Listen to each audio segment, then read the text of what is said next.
Edayur IRHSS 47-ാം വാർഷികം ബുധനാഴ്ച ആഘോഷിക്കും. ഫ്ലോറസ് എന്ന പേരിൽ നടക്കുന്ന ആഘോഷം ഗായിക അസിൻ വെള്ളില ഉദ്ഘാടനം ചെയ്യുമെന്ന് സംഘാടകർ വാർത്താസമ്മേളനത്തിൽ അറിയിച്ചു. സോളിഡാരിറ്റി സംസ്ഥാന പ്രസിഡന്റ് CT ഷുഹൈബ് മുഖ്യാതിഥിയാകും. മോണ്ടിസോറി മുതൽ 6ാം ക്ലാസ് വരെയുള്ള കുട്ടികളുടെ കലാപരിപാടികൾ നടക്കും. 10 വർഷത്തിലേറെയായി സ്കൂളിൽ സേവനം നടത്തുന്ന അധ്യാപക, അനധ്യാപക ജീവനക്കാരെയും PTA അംഗങ്ങളെയും ആദരിക്കും. 7 മുതൽ 12 വരെ ക്ലാസുകളിലെ വിദ്യാർത്ഥികളാണ് വാർഷികാഘോഷങ്ങൾ സംഘടിപ്പിക്കുന്നതെന്ന് വാർത്താസമ്മേളനത്തിൽ പങ്കെടുത്ത school director P. Haris Babu, principal V. Hisham, പ്രധാനാധ്യാപിക നാദിറ അലി, സമീഹ അലി, അബ്ദുൽ നാസർ, TT അബ്ദുൽ കരീം, C. സൈഫുദ്ദീൻ എന്നിവർ അറിയിച്ചു.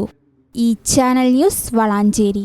അൽസലാമ ഐ ഹോസ്പിറ്റൽ സേവനത്തിന്റെ 20ാം വർഷത്തിലേക്ക് 21 ലക്ഷത്തോളം സന്തുഷ്ടരായ ഉപഭോക്താക്കളും 2 ലക്ഷത്തോളം തിമിര ശസ്ത്രക്രിയകളും പൂർത്തിയാക്കിയ മലബാറിലെ ഏക കണ്ണാശുപത്രി.